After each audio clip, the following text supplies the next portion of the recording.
अस्सलामुअलैकुम व्यूअर्स, मैं हूं डॉक्टर मोहम्मद ज़हीर। सबसे पहले तो आप हमारे चैनल को सब्सक्राइब कर दें और बेल आइकन प्रेस कर दें ताकि आप तक नई नई वीडियोस जो हैं उनका नोटिफिकेशन पहुंचता रहे। पिछली वीडियो में मैंने आपको सिखाया था कि SPSS में डाटा एंट्री किस तरह की जाती है। कुछ सिंपल स्टेप्स थे, उम्मीद है कि आपने सीख लिए होंगे।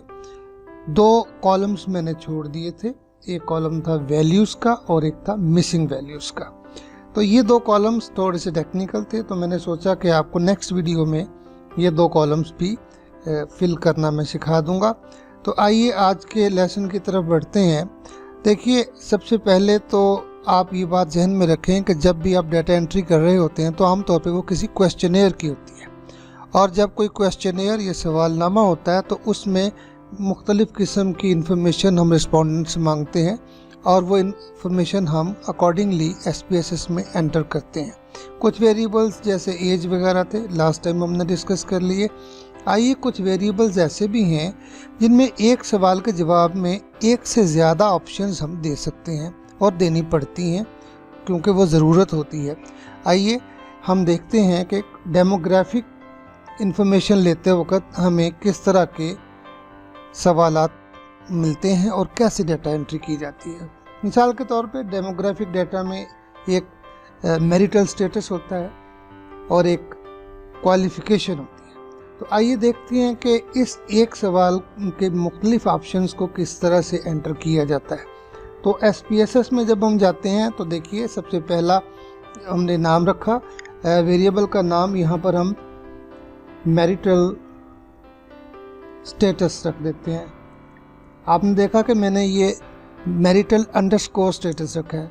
स्पेस नहीं दे सकते आप, अगर आप स्पेस देंगे तो वो SPSS इस नाम को एक्सेप्ट नहीं करेगा।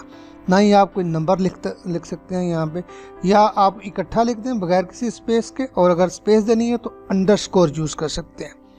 तो मैरिटल स्टेटस की टाइप न्यूमेरिक ही रखते हैं। विड्थ इसकी जो बाय डिफ़ॉल्ट है वो 8 ही रहने देते हैं। डेसिमल हमें नहीं चाहिए, 0 कर देते हैं। लेबल में हम बता देते हैं कि जी label marital status of the respondent. उसके बाद अगला, जब हम टैब के ज़रिए कॉलम में आएंगे तो ये आपको नज़र आ रहा है वैल्यूज़ का कॉलम। यहाँ पर ये आपको ग्रे बॉक्स नज़र आ रहा है, इसे क्लिक करेंगे तो ये एक डायलॉग बॉक्स ओपन हो जाएगा जिसमें आप अपनी डिफरेंट कैटेगरीज एंटर कर सकते हैं। कैटेगरी नंबर 1 हम कह देते हैं कि ये मैरिड है। मैंने 2 ही कैटेगरीज ली हैं, इससे ज़्यादा भी हो सकती हैं अकॉर्डिंग टू द कल्चर।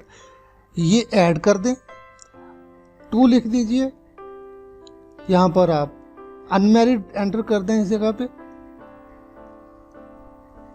और ऐड करते हैं। एक बात याद रखिए, 1 अनमैरिड को कर देते, 2 मैरिड को कर देते, इससे भी कोई फ़र्क नहीं पड़ने वाला था। तो ये नंबरिंग आप 0 और 1 भी कर सकते थे, 2 और 3 भी कर सकते थे, 1 और 2 जो भी कर लें, और जिस कैटेगरी को जो मर्जी नंबर दे लें, इससे फ़र्क नहीं पड़ता।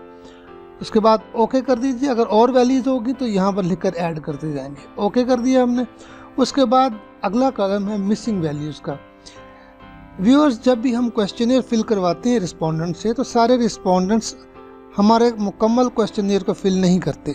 कभी कभार कोई एक आध सवाल उनसे मिस हो जाता है, या उसका जवाब नहीं देना चाहते, या वो छोड़ देते हैं।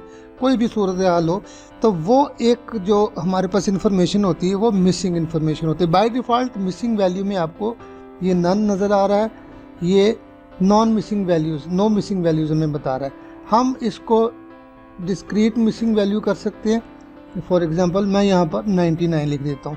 आमतौर पर मिसिंग वैल्यू वो होनी चाहिए, ऐसी वैल्यू होनी चाहिए जो हमारे डाटा में ना आ सके। तो मैंने 99 कर दिया, ओके।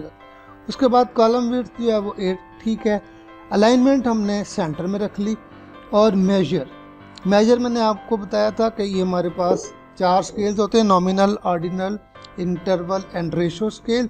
इंटरवल और रेशो स्केल के लिए एक ही स्केल यूज़ होता है जिसको स्केल कहते हैं। नॉमिनल या ऑर्डिनल।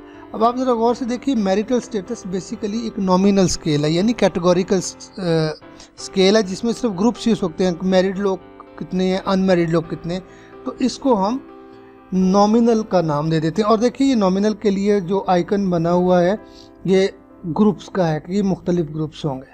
अच्छा, दूसरा हमारा वेरिएबल्स है यहाँ पर, जिसका नाम हमने रखा कि ये एजुकेशन है, या ये बेसिकली क्वालिफिकेशन है, matric, intermediate, BA, BSc, masters या एमएस।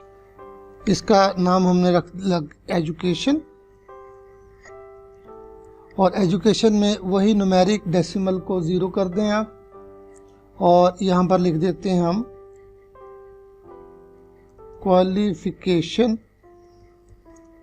Of the respondent. एक बात याद रहे, लेबल में स्पेलिंग मिस्टेक नहीं होनी चाहिए, क्योंकि जब भी आपके जितने भी टेबल्स बनेंगे या जितने भी ग्राफ्स बनेंगे, जो भी डेटा एनालिसिस करेंगे, वो यहाँ से हेडिंग उठाएगा, तो फिर SPSS वो वही हेडिंग उठाएगा जो स्पेलिंग आपने यहाँ पे लिखी होगी। तो इसलिए थोड़ा सा ध्यान के साथ।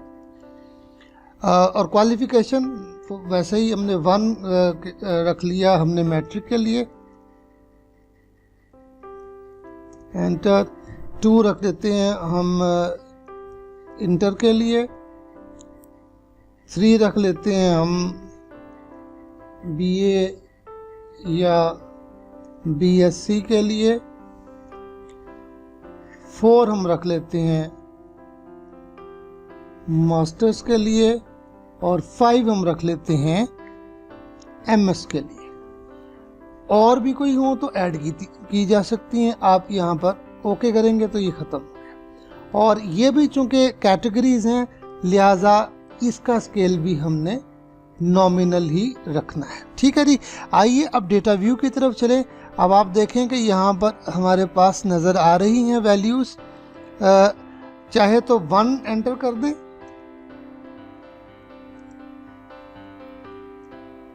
देखिए 1 मैरिड के लिए था तो उसने खुद ब खुद मैरिड कर लिया, या यहाँ पर डबल क्लिक करेंगे तो ये आपको अनमैरिड मैरिड की 2 कैटेगरीज भी दे सकता है। ठीक है, ये इसको प्रेस करेंगे आप तो ये नंबर्स आ जाएंगे, और इसको प्रेस करेंगे दोबारा तो ये आपके पास रेडियो बटन्स भी बन जाएंगे। ये कि अनमैरिड कर लें इसको, जो भी मैं यहाँ पे फर्जी डेटा ले रहा हूँ। ठीक है, इसी तरह एजुकेशन आप देखेंगे, क्लिक करेंगे तो ये मैट्रिक आ रहा है, या आप इसको BA कर दें, आप इसको मास्टर्स कर लें या MS कर लें, या आप इसको इंटरमीडिएट कर लें, जो भी कर लें। ठीक है जी। तो ये डेटा एंट्री मुकम्मल हो गई हमारी, हमने 5 रिस्पोंडेंट का डेटा एंटर किया। अच्छा, इसके अलावा कभी कभी हम डेटा जो कर रहे होते हैं वो वेरिएबल्स किसी स्केल के ऊपर हमने इकट्ठे किए होते हैं, उनका डेटा हम कलेक्ट किया होता है। मिसाल के तौर पे ये एक बहुत ही मारूफ स्केल है जिसको जॉब सेटिस्फेक्शन स्केल कहते हैं। ये उसके सवालात हैं, ज़रा देखिए ये कितने सवालात हैं। ये तकरीबन 23 क्वेश्चंस हैं, और इन 23 क्वेश्चंस को किस तरह से एंटर करना है वो भी मैं आपको बता देता हूँ। आइए, सबसे पहले ये हर सवाल, ये याद रखिए, हर सवाल एक वेरिएबल होगा। सवाल को आमतौर पे हम रिसर्च की ज़ुबान में आइटम कहते हैं या स्टेटमेंट कहते हैं। तो हर स्टेटमेंट जो है हमारी एक सवाल के तौर पे, एक वेरिएबल के तौर पे ऐड होगी। यहाँ से चाहे तो आप ये सारे के सारी स्टेटमेंट कॉपी कर लें और इसको आप पेस्ट कर दें जाके लेबल में। ठीक है जी। और यहाँ पर ये वेरिएबल का नाम बता दें। देखिए ज़रा दोबारा पढ़ते हैं कि ये क्या था। I have a good opportunity for advancement in my job. इसका शॉर्ट फॉर्म ढूंढे, फॉर एग्जाम्पल मैं कहता हूँ एडवांसमेंट कह देते हैं हम इसको। तो ये हो गया एडवांसमेंट। और अगर एडवांसमेंट या प्रमोशन से रिलेटेड ढेर सारे सवाल हैं तो आप एक को एडवांस 1, एडवांस 2, एडवांस 3 इस तरह भी लिख सकते हैं। डेसिमल इसमें कोई नहीं होगा, ये हमने लेबल पहले ही एंटर कर लिया था। वैल्यूज़ ये हमने लिकर्ट स्केल पे डाटा कलेक्ट किया है। तो आइए नंबर 1 हम रखते हैं स्ट्रांगली डिसएग्री। 2 डिसएग्री। आमतौर पे जो लिकर्ट स्केल है उसके 5 ऑप्शंस होते हैं। 3 को हम अनडिसाइडेड या न्यूट्रल भी कह लेते हैं।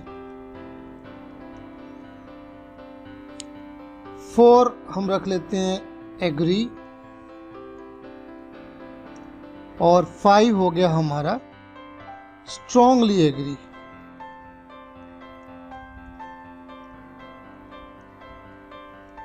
और इस तरह से ये हमारा मुकम्मल हो गया। और ये वाला जो वेरिएबल है इसके लिए भी चाहे तो मिसिंग वैल्यू हम 99 ही कर लें, इसकी भी 99 कर लें, और इसको भी सेंटर कर लें। और यहाँ पर अब आप देखिए कि इसका जो स्केल है वो बेसिकली इंटरवल स्केल है, तो हम इसको स्केल ले। और देखिए ये आइकॉन देख रहे हैं आप, ये एक स्केल का आइकॉन है। तो इस तरह से ये वेरिएबल हो गया। अच्छा, एक वेरिएबल और ऐड कर लेते हैं हम।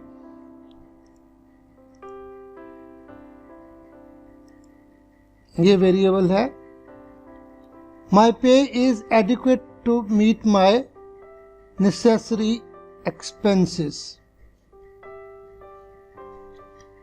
ये कॉपी कर लें और यहाँ पर लेबल में इसको डालेंगे। ठीक है जी, ये आ गया। इसका नाम हम पे रख लेते हैं, और इसकी अच्छा अब देखिए स्केल सेम हो, मतलब अगर सारे ही हमारे लिकर्ट स्केल के ऊपर बाकी के आइटम्स हैं तो हम बार बार एंट्री नहीं करेंगे डाटा। हम यहाँ से इसको कॉपी करेंगे और यहाँ पर पेस्ट कर देंगे। देखिए ये खुद ब खुद आ गया स्ट्रांगली डिसएग्री से स्ट्रांगली एग्री तक। ठीक है जी। और बाकी यही हमने इसको जो हमारी मिसिंग वैल्यूज हैं वो 99 करनी है। ओके। अच्छा अब देखिए ये डेसिमल पॉइंट यहाँ पर हमने 0 नहीं किया था, तो ये 99.00 दे रहा है।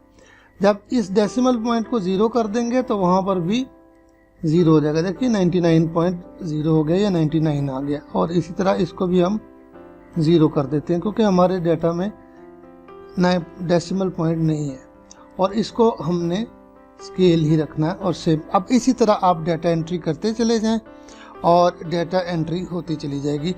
तो अब उस स्टेटमेंट से एग्रीमेंट डिसएग्रीमेंट जैसे भी होगा, देखिए यहाँ पर डेटा व्यू में आ जाइए, यहाँ पर आप डबल क्लिक करें, स्ट्रांगली एग्री, अनडिसाइडेड, फर्जी डाटा है ये सारा।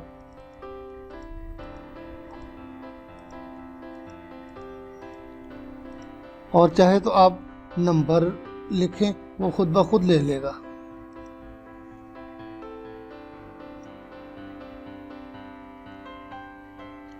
इलेवन नहीं हो सकता क्योंकि हमारा 1 to 5 का स्केल है, इसलिए 11 के आगे कुछ नहीं लिखाएगा।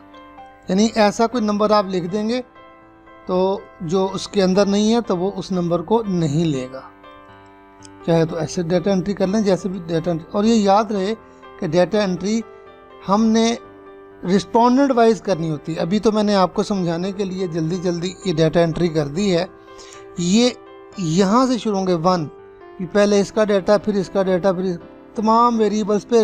ये है रिस्पोंडेंट नंबर 1, यानी questionnaire number 1, number 2, number 3, number 4। इसी तरह सारा आपने एंट्री कर लेनी है। I hope you have understood कि किस तरह से डाटा एंटर किया जाता है कम्प्लीटली SPSS में। अगली वीडियो में मैं आपको इंशाल्लाह सिखाऊंगा कि किस तरह से इस डाटा से वेरिएबल कंप्यूट किया जाता है। तब तक के लिए अल्लाह हाफिज़, अपना ख्याल रखिएगा।